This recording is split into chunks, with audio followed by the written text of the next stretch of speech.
sound on. That's okay. That's all right. It's not the end of the world. It's just music.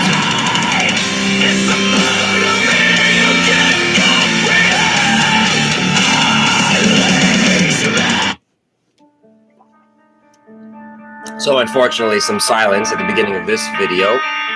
Let's play it again, just for a little bit.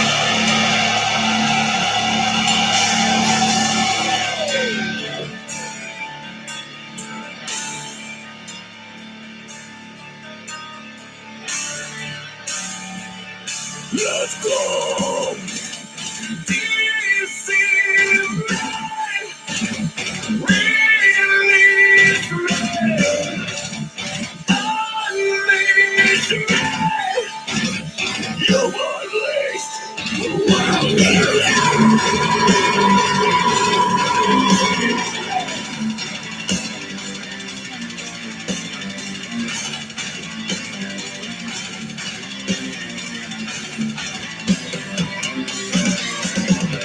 Welcome to the madness that dwells inside these eyes.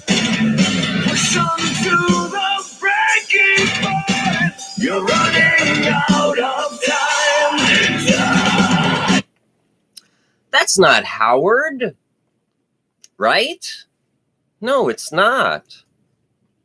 Ladies and gentlemen, it's 8 o'clock on this Saturday, and welcome to my Laughing Lamp. And I'm Jin, your host. Oh, excuse me. I am your host, Jin of the Lamp, your innermost fear, your inner fear. And I'm still under the weather today. I'm not feeling very well. And that actually has to do with yesterday's cancellation of today's video. Now, why? What's going on? Am I feeling sick? I got a cold. I am under the weather. Yeah, it's the generalized description. I am under the weather. So what happened? Well, I mentioned in a video before that I still play some video games as a side hobby, as something to do. And I am still playing old school RuneScape. I'm this close.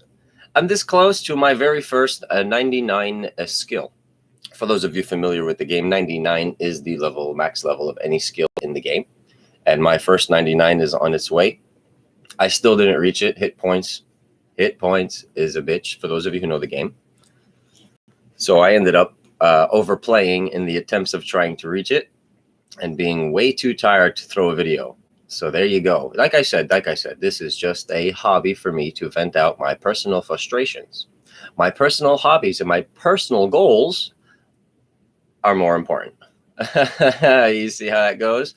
By the way, I realize the Laughing Lamp in itself is kind of an ironic name, a name in irony, because it seems to be every now and then I am the only one that laughs for whatever purpose, if it's a fake laugh to push a story forward or whatever it may be for the sake of the point. And it's supposed to be an ironic name. Same with the whole idea of the Laughing Lamp of being a retreat, where we retreat you the way you have treated us all of our lives. It's no different than being an amp in the lamp. Another mind's potential. Solution. Be amps. More than one. Better than being a watt in a light bulb, right? Remember those old sayings? Sayings of the old past? Past videos? Past posts? This week's posts. I finally get a taste of what it's like to have something shut down on you. Yeah. My very first post of this week was a music video that was shared to me by my very first roommate that I've ever had. To the degree where past boot camp you have quite a few roommates, but those don't really count in my book. The next step after boot camp was A school. And during A school, you learn and get the certificate for the job that you were given. Okay. And I went to A school in Pensacola for AMA school, which is Aviation Structural Mechanic. And that was shortened down to AM as history goes. It used to be AMS and AMH, and I think there was another broken down AM version, but AM hydraulics and AM structure. if I'm not mistaken. Plus metal fabrications. That was a more specialized field within the AM department. That's what I believe the third part was metal fabs. And it was all airframe shop, regardless. At the end of the day, we were called the airframe shop, and we will always be airframes. And our best buddies, power plants, the engineers, hey, good people. We're all just as lazy. I got a taste of my very first not allowed to have something kind of thing, if you will, that kind of deal. By the way, I still don't have that 99. No, and I was working on it today too, hence under the weather. I am tired. I am tired because I am grinding out this skill. I am, and then trying to get little micro naps here and there to be a little bit, energetic to some degree on my video. Yeah, I would love to apologize for the idea that I couldn't do it just because of a video game's sake. But at the end of the day, they're all hobbies, and I have to choose, an order of precedence of what means most to me. And granted, I would like the Laughing Lamp to be something that does great change to this world, perhaps someday. I don't care. The interesting idea is foreseeing the true goal 5 to 10 year thing of this Laughing Lamp idea, right? Yes, the Laughing Lamp has its potential good purpose, and obviously with those who perceive it in other lights, they obviously see the bad purpose of it. For example, those who feel like they are constantly under attack every time they try to watch my videos, or I feel like I talk to a quote-unquote stupid audience. With all due respect, if you haven't felt that way about the generalized people that you bump into every day, then I don't know what to tell you when you free willingly click on this video every now and then. And I appreciate all the views I get. I appreciate all the criticisms that I get. And I appreciate all the compliments that I get. I get, mix and match feelings of everything that I say and how it comes out. But I understand. Trust me. Believe me, I know. And I get to look back on these videos and say to myself, sometimes maybe you went a little overboard. But at the end of the day, I'm just speaking back the way I have been spoken to. The way I've been spoken to. The way I've been treated, and my perception allows me to imagine that this is the scenario that I'm going through. So everything I say pretty much comes off as a conspiracy, or even to some degree, I guess, a fake story, because what's the facts, where's the credentials to back it up? One criticism that I got live, and this is what I mean is in my day-to-day, Mr. Anonymous that watches my video. He says to me, well, he was the one that told me, don't talk to the crowd like they're stupid or something like that. And it's just funny because this person comes from a tough background, kind of. So to feel like that you are being spoken to in such a way, and yet you deal with the crowd that you deal with, it's very hard to take your advice, good sir. Yeah, it's very hard to take your advice. Let me go back now. So I got my very first taste of not allowed to have. I posted the video from A School. A School is where we learn our trade for the job that we're about to partake for the next contracted time in the military. And we barely spoke. He left shortly after I arrived, and then I ended up being the leader of the room, if you will, because I was the most senior person in that room at that point. It was just me and him when I arrived. And then he shortly graduated from his schooling and moved on, and I became alone for maybe a week before the new kids came in, and I became head of the room type of deal. And I don't know, years after I got out, for some reason, I can't say that we spoke a click, but he was a good person when we did talk. The first roommate that I had.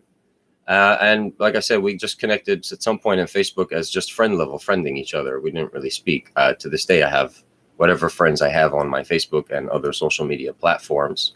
And I don't speak with most people directly, but I post generalized posts, and some things get shared to me and some things get tagged on me, and I just share generalized ideas. And he shared a hip hop video. He's African-American in descent background, by the way. I don't recall exactly from where on the United States background. I'll try to describe some of the video. The video basically introduces the concept of a 16-year-old who was sweet-talked. Well, first of all, the life she lived was in the ghetto type of idea. So to get out is everybody's quote-unquote goal, right?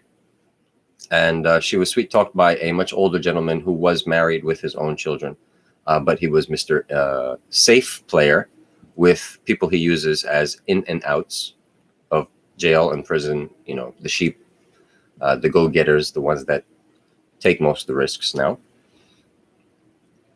And he impregnates a 16-year-old and tries to dip out on it by hiring a contracted killer to use against her to get rid of her and the baby. And the contracted killer shows up to the scene, if I'm not mistaken, pulls the trigger and ends up killing his buddy because he realizes, I think, she was pregnant. I forget that part of the video. The video was deleted, and I can't even find it anymore on my own page. So the Laughing Lamp finally shares one of its first pieces of media from outside, and somebody shuts it down. I guess somebody got offended of the idea. Maybe it was my own group members, because I said, keep poppin' pussy. It's one of those slang terms that the United States and is now spreading. One of those messages that we spread through the musical genre scene. You know, those of us who care about the lyrical value of music and what our children listen to. The Devil's Music is what I played, right? That's what I just played. And they're called Kill Switch Engage. Oh, what the name. The name already makes my child go crazy.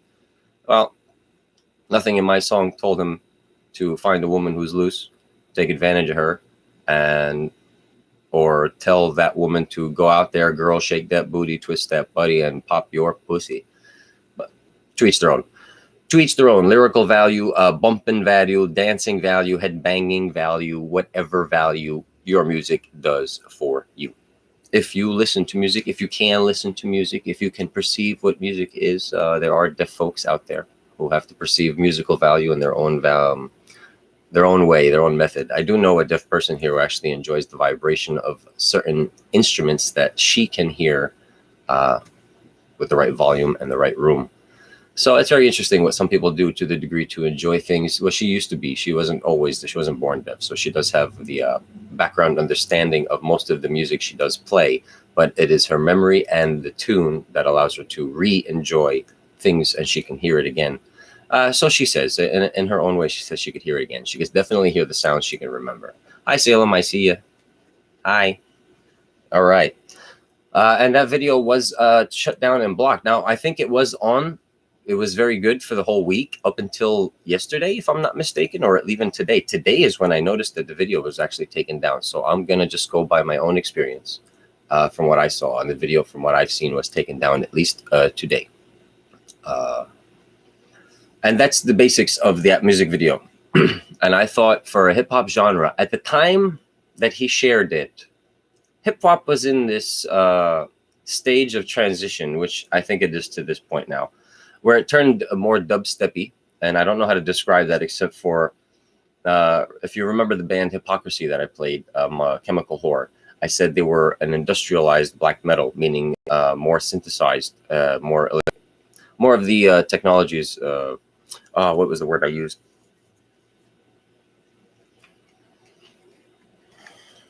Distorted. Hey, thank you very much.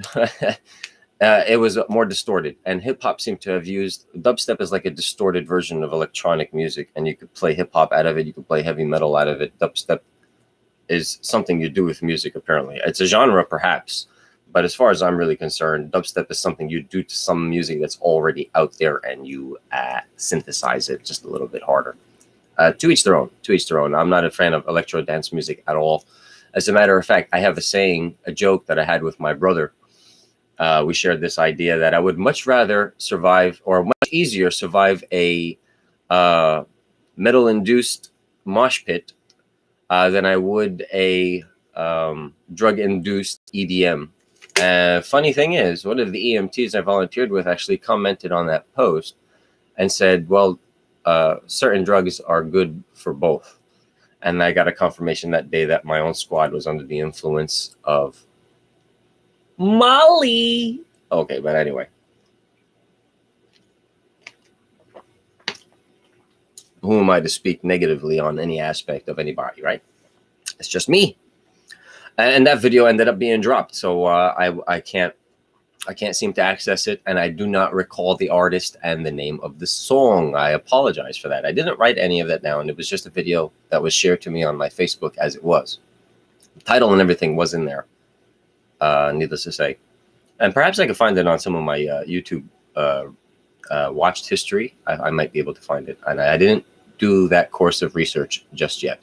So I apologize for not having at least an artist and song you can search on your own time, should you not be able to access that video now. If you were able to watch it throughout the week or when I originally posted it, good for you. And great. I was able to click on it myself a few times. Like I said, the whole week as far as I'm concerned. And it wasn't until today that I realized I couldn't do it. So in that case, that being an African-American subject, I'm going to move on to the next post, which happened to be African-American related and a true story from a New Jersey case in Paterson and New Jersey. And I posted it saying, I think it was in 2015-ish. I just recall that I was already in college at the time. I was going through a report that a retired detective professor gave me about a money laundering scheme through a golf course near Rockland County or Rockland County. They're confusing names and I can't recall which of the two. And he was a cop at the Rockley. That much I do recall. He was a Rockley detective. Actually, he's famous in himself. He has media out there, so you can search him for yourself. I know him as Professor Clark Hill. You may be able to search for him as Rockley County Clark Hill. That's Rockleigh County, County, Clark, CLARK, and Hill, HILL. Rockley County Clark Hill. He did a big bust at a car dealership. He's a big, darker-skinned Spanish. Well, dark-skinned Spanish, gray hair in the photo, and he's got a mustache. Probably reminds you of your own father growing up for the generation of my era. Our fathers had mustaches, and I believe their fathers had mustaches too. Whether they were baby-faced or not, I think at some point for the fashion trend, they all grew mustaches for a reason. And I can no longer envision my father without a mustache. Right? Yeah, okay. 2015-ish, and I just recall going through my report for him and finding this piece of information. So, as a note, I'm just stating something that I find interesting. I don't hate any group. I don't use that word hate often in my life. I do hate. Sorry, that's a confession of guilt. Not guilt. I have no guilt for it. I use that word the way it's intended. I hate certain things. Sometimes it leads me to hate people. It is what it is. I use that word. Mind you, in this story, I do understand there were no street lights in this part of town. That being said, first of all, the street lights are there, but sometimes the city power doesn't reach certain neighborhoods, and certain people that live around certain neighborhoods tend to mess with public property anyway, and certain things don't work always for a reason. There is a reason for everything. Never question and doubt why the fuck and what's going on here today, or this is unusual. There is a reason for everything, but stop buying into everything that you're told. A joke. Just because you're, this is for accented English people, speakers, and definitely immigrants and future potentials. Just because it's a democracy doesn't mean Democrat. The wordplay, I believe, brings on immigrant attraction. Vote Democrat for the democracy that this country brings. It's a republic with a voting democracy. But needless to say, ready for the story? An African-American woman loses a lawsuit because she was wearing black at night when a car struck her. The judge says, "Sorry, ma'am, but with your skin complexion and the dark clothes, it is very difficult to see you." The point, this is a point, that's why I said I don't hate any group.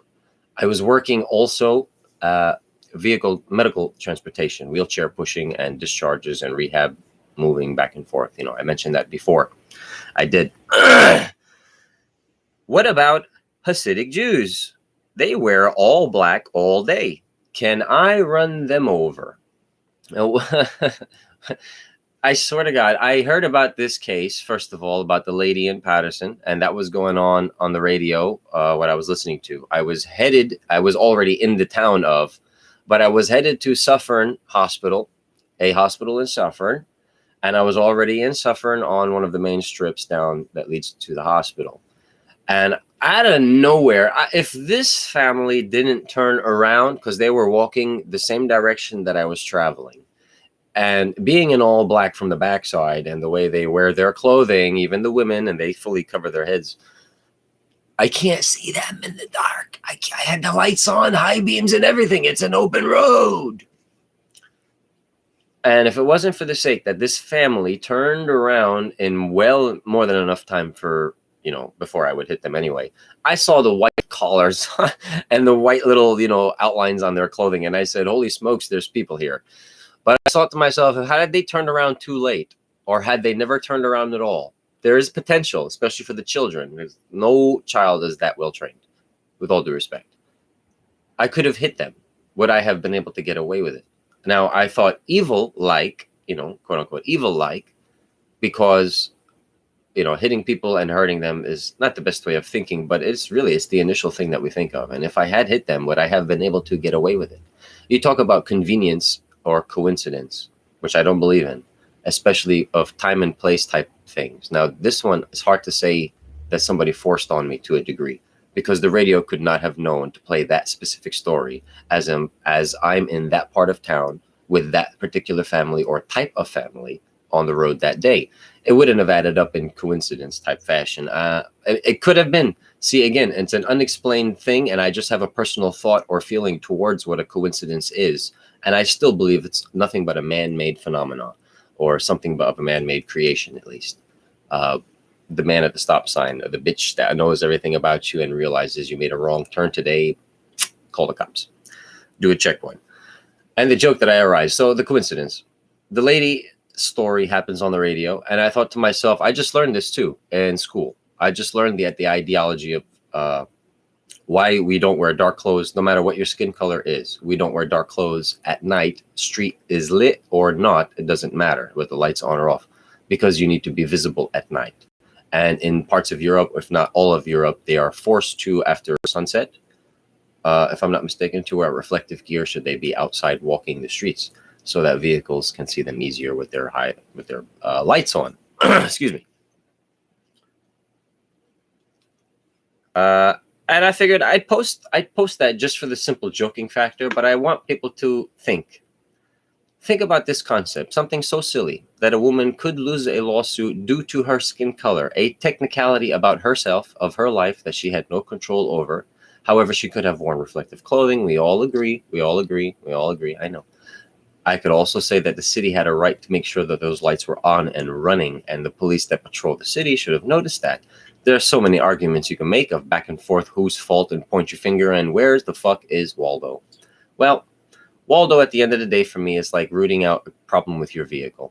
One day you're driving at regular speeds, you hit the gas, and it doesn't give you any power. You root all the start from the origination. The first initial problem was, and then, for example, you take it home, and then you try to start it again, and it doesn't start up. Potentially a dead battery. However, you go back to the root. The problem didn't start when I tried to start the car. The problem started when I would try to hit the gas, and it had no power to push. Ooh! The root of your problem will always help you solve the rest of it. Start it off when and where, what did it do, and then what happened. Don't start at the what happened after the and then, because that turns into a stupid debate back and forth between you and the mechanic, or you and your partner, sometimes you and the cops that show up, you and the tow truck, some stupid little debate, or somebody, I'm not sure. The battery just died on me this morning. Back and forth. Oh, you know what? Yesterday when I was driving it, I did notice when I hit the gas, it wouldn't have enough power to pick up speed as fast as usual. Oh! If we had known the root, we could have solved the original problem a different way instead of fucking up the car multiple ways. It's the same concept in this life. So the idea is, what is the root of this problem? And then we could point our fingers at every kind of Waldo. The citizen is the main problem. As soon as the citizen realized the streetlight was out, he or she should have called the city. Then the city would have been mandated to deal with that problem. The police naturally, routinely patrol areas. So if a citizen did not call it in, surely the night officer that night cruised around, noticed it, and reported it. Two faults now, Waldos. There's two fucking Waldos here. The citizens are typically the first ones to realize what's going on in their neighborhoods because the cops aren't always there unless there. Okay?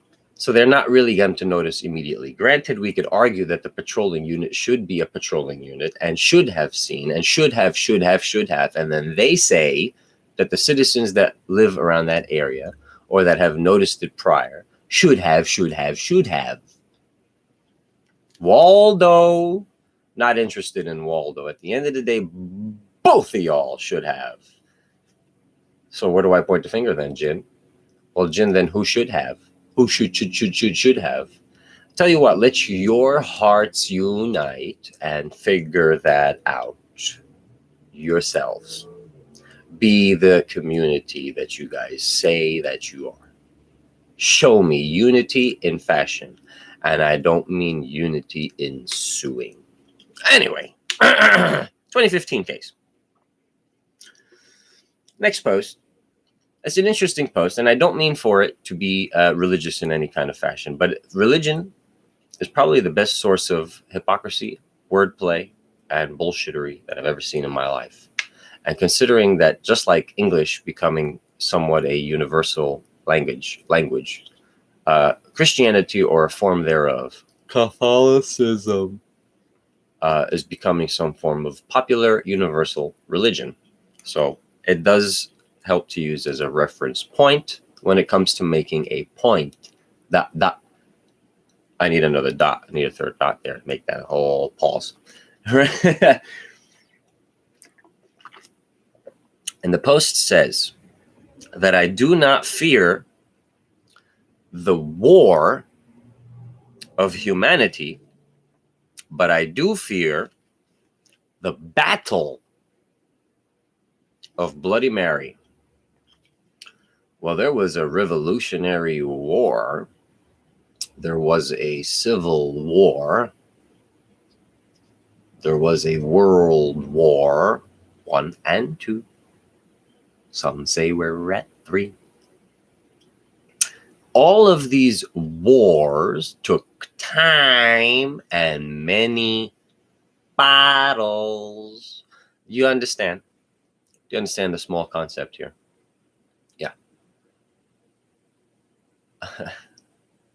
The big war of life I'm not worried about, but the battle within myself and the battle within my partner and the battle within my family, I worry about those battles. A battle within society, the battle with myself at work, the battle with myself and my clients. Many, many battles in this war of life. The war of humanity, and every battle turns into a Bloody Mary, a form of violence, whether you wanted to or not, where bloodshed is done. I mean, we hurt each other to the degree where lives are taken, and we are told, you'll be forgiven, don't worry, it is what it is, your religion this, your religion that. And I've had that conversation before. I don't believe you can change a religion versus a feeling. And if you feel wrong about no matter what you did, there's no religion, no Heavenly Father, no nothing that can change how you feel about anything in your life. Ain't no parent can modify your feelings, no sibling that can modify your feelings, and definitely no strange blood out there that can modify your feelings. Your feelings are your own. We were all tickled by the joke, but we were all tickled to our own degree of laughter. Ha ha ha. Wow!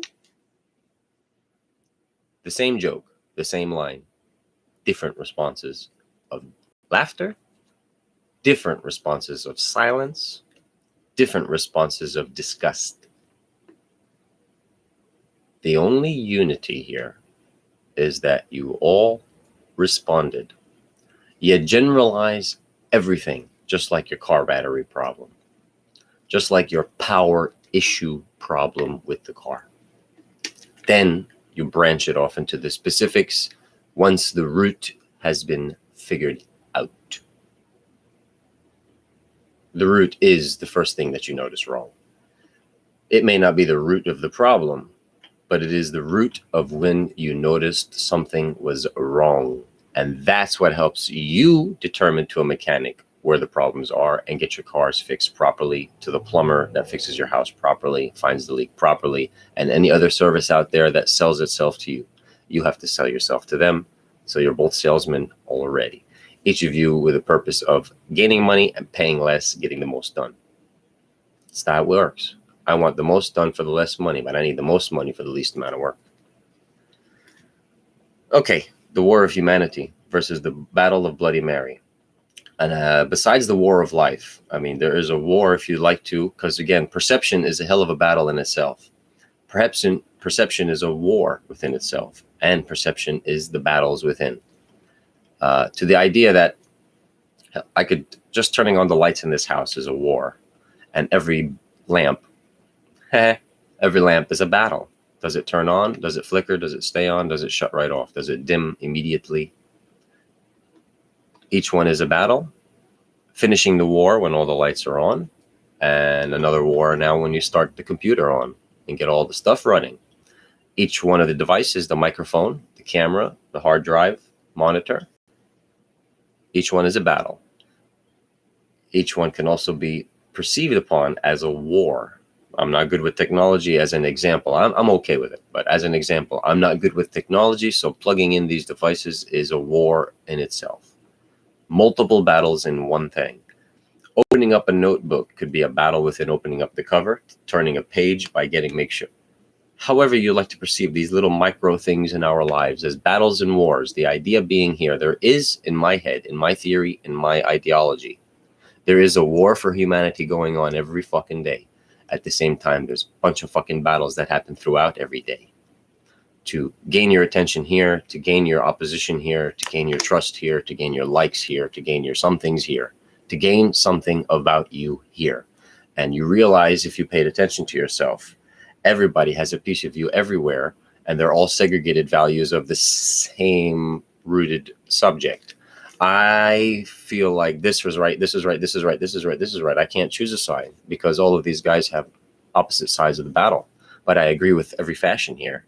I have to choose a side, and 7 of my friends are on this side. That is a very cliche thing that we joke about on social media. Defriend me if you're this, and if you don't like this, and go ahead and defriend me, and I don't care. Well, if that's how you want to continuously segregate yourselves, then feel free and keep doing that. There's nothing I can do to stop the free will that you guys united.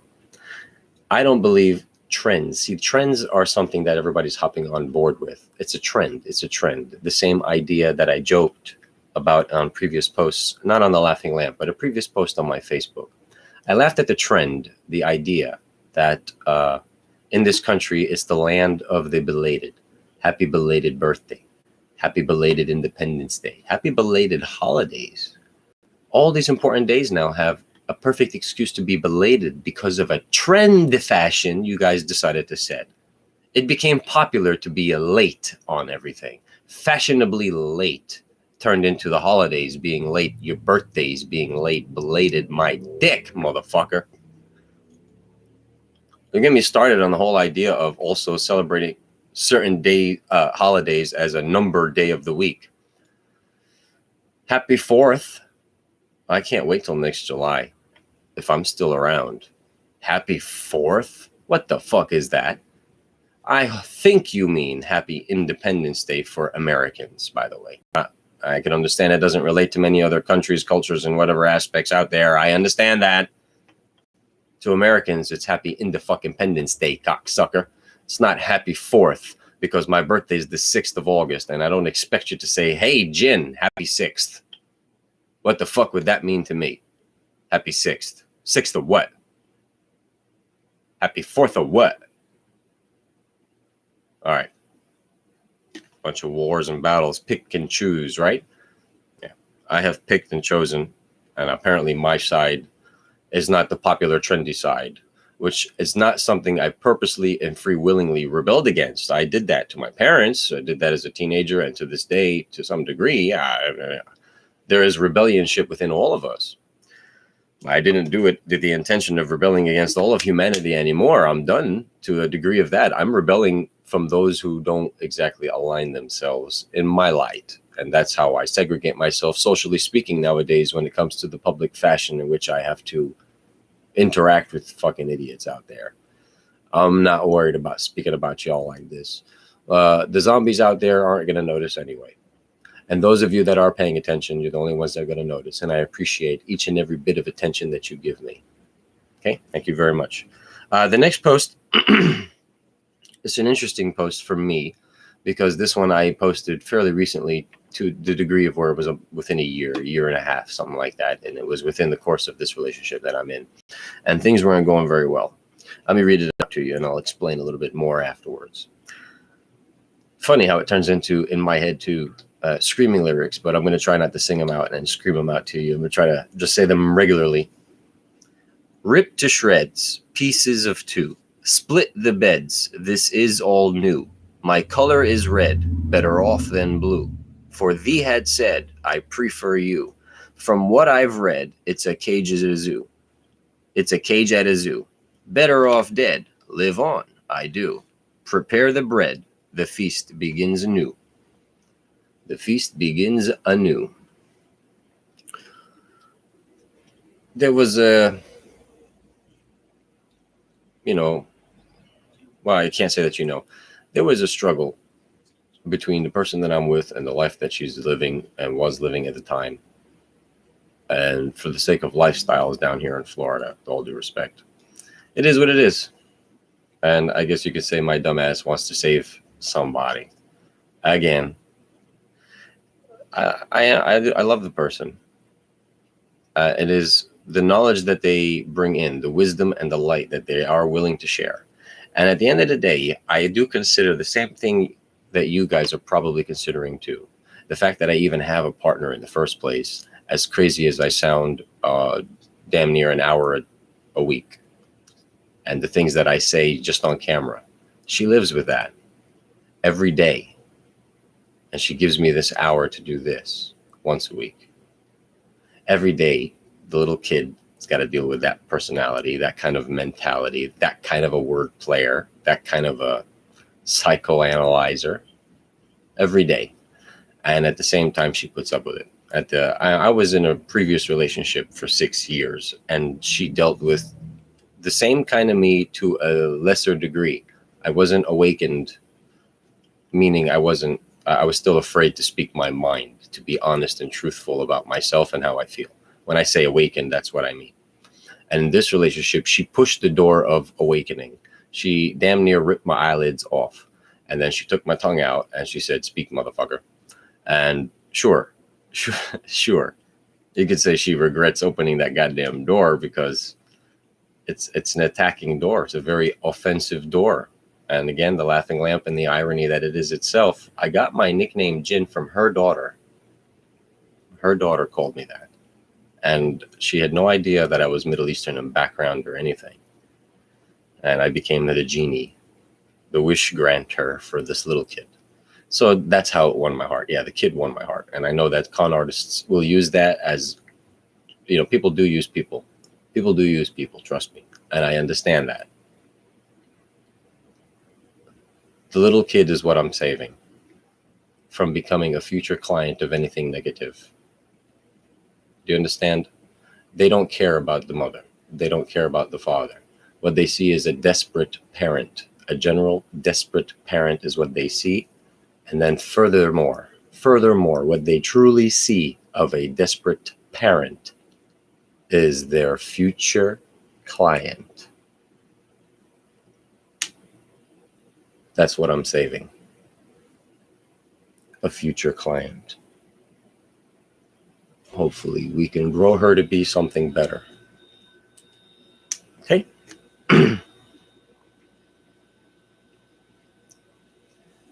Ripped to shreds, pieces of two.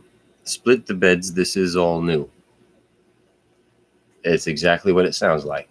She was living a double life. Still doing her things there, and then coming over here, doing her things with me, and getting yelled at by both parties for spending time in opposite places. My color is red, better off than blue, for thee had said, I prefer you. Leo's colors are red and orange, and I think yellow. But red for that, it's a majority. And I do like red as a general color, green being one of my favorite colors, and then obviously black being my overall favorite non-color, if you will. But it's a color, fuck you. It's a color. From what I've read, it's a cage at a zoo. You're better off dead. Live on, I do. You know, you could explain your life to me in any kind of fashion, and yet you're still pushing everything about you. You're still alive and kicking. So why haven't you kicked the bucket yet? I have to question that thing too, about where people are in their lives, how desperate they get in their lives, and why they're still alive after all the sacrifices they've made. Perhaps they hoping that they don't want to die yet because there's shit they want to hope to atone for before they do kick the bucket. Because really down here, it's snowbird season, by the way. All y'all from out of state are coming down here for your 6-month tax write-off. Welcome back, snowbirds. Hi, the client list is growing. Hello. Welcome aboard. Okay. Prepare the bread, the feast begins anew. That was your little religious metaphor that I decided to use. All right, the next post. It's a video that I introduced about potentially what I did in the Navy on the flight deck of the USS Nimitz. Now, the ship they use in the video is not the USS Nimitz. I'm not sure, actually familiar with. I don't know my ship numbers. Sorry. That Navy stuff is over and done with for me. And I have no interest in the history or anything anymore. It's all corruption. It's all stupid bullshit. I respect y'all, and I loved it. I enjoyed it, and thank you for the benefits. Thanks for sending me to school. Thanks for teaching me what you taught me. But there was nothing I learned truly in the military that my father and mother haven't already taught me. When it comes to respect, politeness, and how to treat others, how to stand in rank. And I had already known that shit, following orders and all that stuff. So the video basically just introduces what it was like on the flight deck life. So we'll just move on from there. Remembrance. Yours versus theirs. It's a discussion and debate that I have held with my parents about how could you remember your historical childhood, teenage facts, blah, blah, blah, your way, but I remember that day and the same exact activity a different way. I have a different version of the events that day, and the agreements that we have on those stories is the dialogue that was used at certain times of the moment that we recall in the history. The debate being how we personally took the feeling of that day, the memory that we recall going through it, and then the feelings that we perhaps recall as we relive it as a memory stone. When we go through something today, when we go through the emotion today, it hits us a certain way for certain reasons, and certain thought patterns allow us to cry about it, feel angry about it, or feel something about it. 10 years later, 6 months later, something amount of time later, we'll recall that memory of that time. Maybe that same feeling unites itself with us again. Sometimes it triggers a different feeling based off of a whole new understanding and appreciation, if you will, of life, life's values, and the things we've learned since that moment has passed. We relive that in our mind, and we see it in a different light. We tell it in a different light based off of the new feeling that we've established. We forgot the original feeling. Some of us can remember that original feeling. We cannot let it go, right? It's a feeling I could never forget, a day I will never forget, and I will remember it step by step in infamy in my mind. I dream it, I live it, I daydream it. I understand your fact. That's, to me. And I hate having arguments with other people because I understand the perceptual value that we're going to explain it with our own emotions, even if they are recalled exactly. Both of us, 3 of us, 4 of us, 5 of us, all of us may recall the exact feelings we had of that memory and have our own argument and debate about it, with the explanation of the new feelings that we have of it as we re-explain it now. So there's so many aspects of that story that gets mixed and matched through many different doors of time traveling and feeling manipulation. It's a weird theory to think about, but it is something that psychiatrists think about. It's part of our manipulation theory. we'll recall a memory for you that you've shared with us, and then manipulate it with new knowledge based off of what. See, you told us already. We reacted, we were quiet, or we had a verbal reaction to it, or some form of reaction to it. 3 weeks later, we decide we wait for you, or you bring it up. And now we have the perfect opportunity to bring in a previous thought pattern we had since the last time you mentioned it. Or I have to manipulate my way to bring it up again because I have a point, I have a reason to do such a thing. Bring it up so that I can manipulate a new point for you. Most of the time they bring it up as, I think I may have a potential fix for your problem. So let me reintroduce this issue you brought up with me some time ago and reintroduce it to you in a new fashion with this new light. A new light. Another mind's potential. Did you get a what? Did you get a light bulb, or did you get a really good potential that you were able to bounce back and forth with and see the same road before you just say, yeah,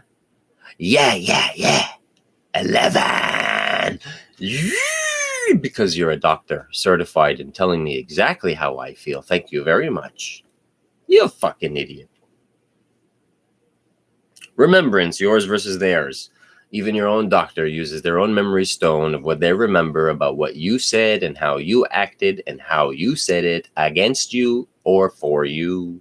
That light they used to burn you, that light they used to guide you to the fire for the guiding. Wordplay and trickery. Certified, non-certified, nowadays, just get the piece of paper out of the way and you're allowed to get away.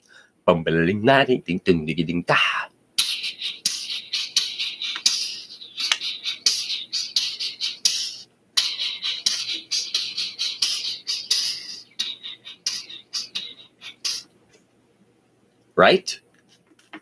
Been a while since I've done that. Perhaps I should start introducing that every week when I do it, right? Just to show you all that I beatbox every day. Aha. All right, ladies and gentlemen. And then for today's makeup kind of post, because I missed out on yesterday's video due to a video gaming hobby of mine, I decided to post an old memory that did show up on his Facebook, which was now her name Foxy. That's my old 1986 Mustang Fox body that I mentioned that I had. So there's proof that I had it. And those of you that were in the military service that do watch my videos, you guys remember that vehicle, I'm sure. It was a loud and weird. Okay, anyway, very powerful car. And that's the one that I crashed and broke the rear axles on with that story I shared, I believe, last week about the Marine who followed me on base because it was him that I cut off. And he lost and the case was dropped. Right. This car was custom built, by the way, and I don't recall much details about it. And it drove wonderfully each and every day that I had it from the day that I bought it up until a month or so, or a couple of months maybe, when I brought it back to New Jersey when I was done with South Carolina. See, I drove it on leave back and forth, South Carolina to New Jersey multiple times, back and forth, just to go home on vacation and come back. And then it survived its final trip to New Jersey and survived a few months of use up there. The head gaskets finally cracked, and they had been always apparently in bad position for them to crack in such a manner of everyday use. For that kind of car, yeah, I used it every day for everyday things. I shopped in it. I did laundry in it. Whatever it may have been. I went to work in it. I went to school in it up until it broke down, and I realized I can't drive it every day. At that time, my father had purchased, I think, a 96 Cobra SVT black, and he had just gotten it fixed to where it sounded a whole lot better, and it was also a very powerful car. The very first car they bought me, by the way, just to tell the backstory on this Mustang story. The very first car I ever had when I first got my license was a 1994 automatic transmission convertible red or dark maroon red Mustang with a beige top. It was ugly, but it was a Mustang. It was a V6, but it was a Mustang, and I was happy to have it, proud to have it. And in the first month of owning it, I believe, I don't think it lasted too long. The first month of owning it, I jumped the local train tracks in my city, my town, Garfield. And upon landing, the wheels locked to the left and I couldn't straighten right. It was just tire screech all the way into a utility pole. And thankfully, that's all I hit.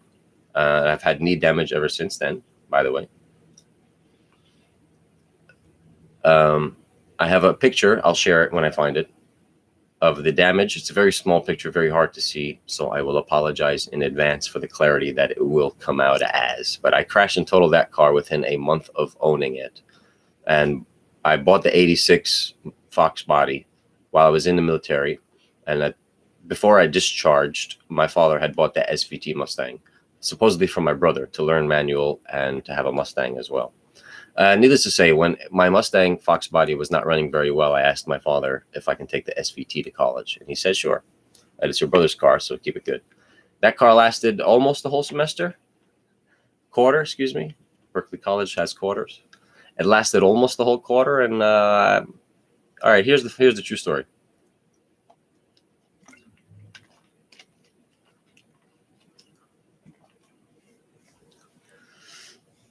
I went to Applebee's that night with a friend of mine and his girlfriend. We had our fun. I didn't drink. I don't drink. I didn't have any alcohol. And we're done with our night, and we're on our way home. And we're following each other all the way home. This is local Applebee's in local town, so it's pretty much the same route all the way through. So we followed each other. There was a vehicle behind us. My friend was approaching his right turn, so he slowed down, turned his blinker on, signal, slowed down for his turn. Now, apparently the young people behind me was not happy at the fact that we were slowing down. Where they lived was just before a hill drop, right before a hill drop to a red light. And that red light doesn't have a sensor really on time. It's going to be red for no matter what time the main strip of road keeps the green. We do not get it, especially at that time of night. So there was no reason to speed past us and reach a red light, especially for this gentleman. If he was making a right-hand turn, I would understand, because you can make a right on red where we are from and where we're at. They were not. They were going forward.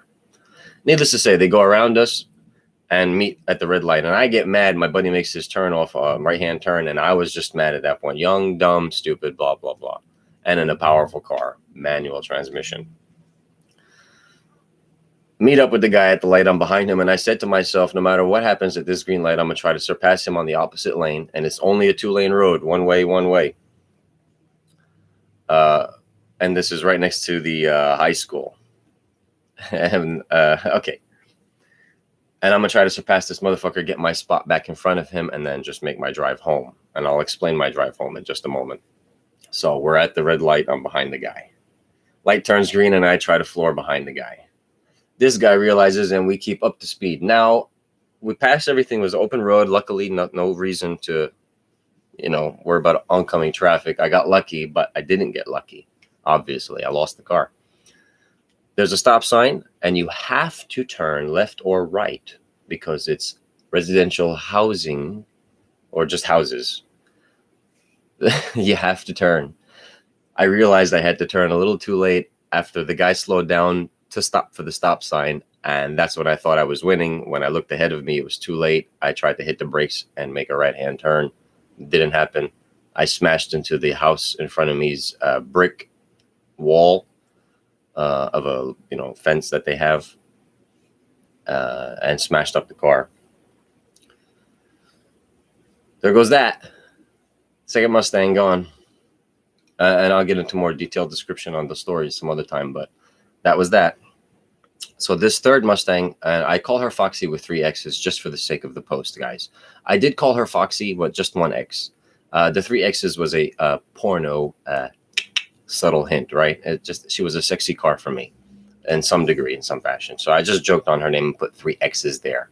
But I did call her. It's the first and only car I've ever actually named. It was a Fox body Mustang from 1986, August 6th. Oh, no, I'm just kidding. But because of the 86, August 6th, 1989. 6-9 upside down from each other. Foxy. I call the Fox body Foxy.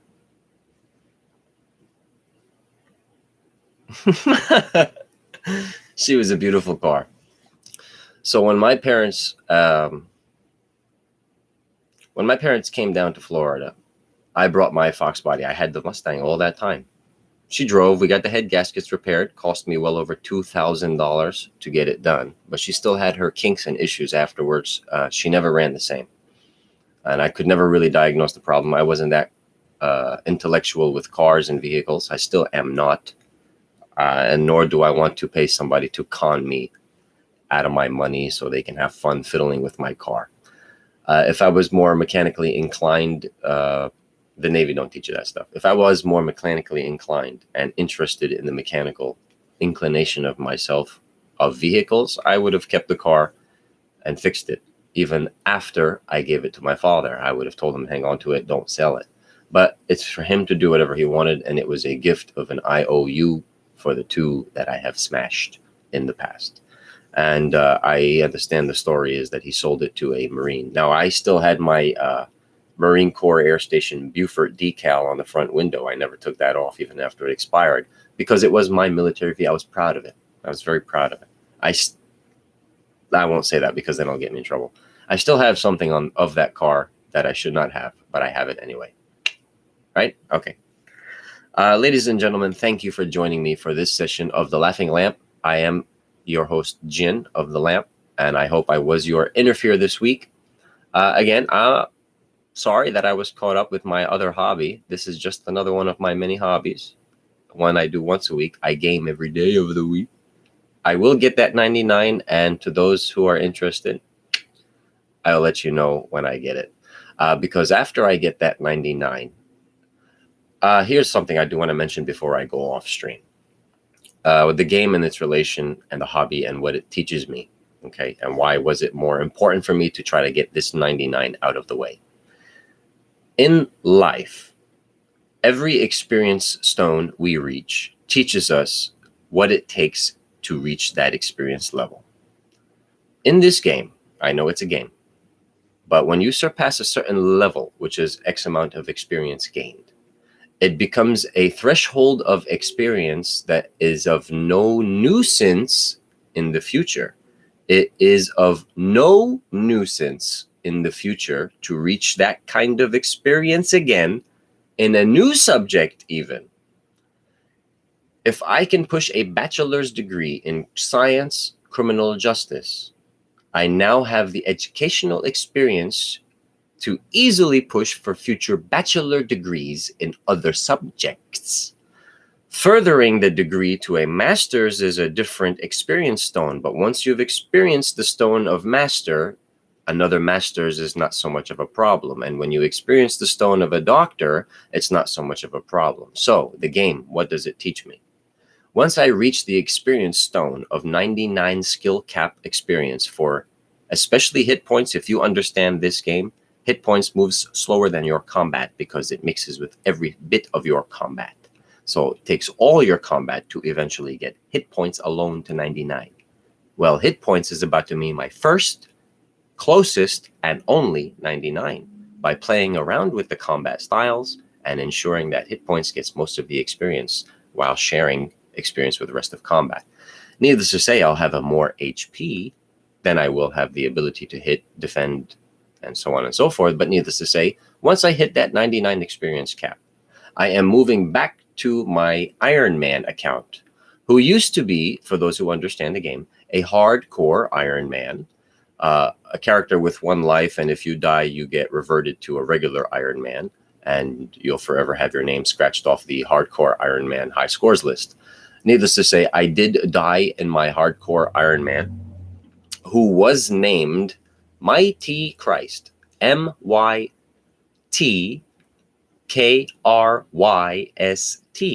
It's my weird way of spelling it.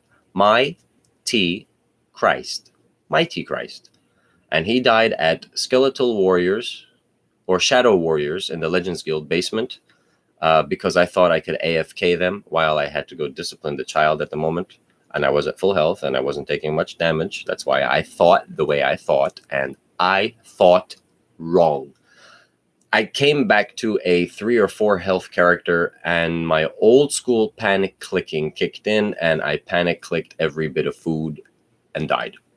I never got my click on the food correct. I kept dragging it. So my hardcore died and I was upset for a long time before I ever wanted to continue it as a regular Iron Man. But I made a promise to myself that I was going to make an Iron Man, and why not start as a hardcore? Because even if he dies, I still have an Iron Man. And I have rethought that process in all honesty since I paid for a renaming of Mighty Christ to Jinn of Lamp. I have been remotivated to play the character again, request again, and once I get this 99 out of my main character, which is called NT Christ, NTKRYST,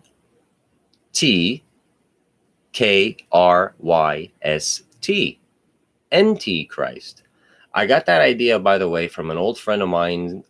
His father had a truck with the license plate, the number 2, the letter B, the letter N, the letter V, the letter S.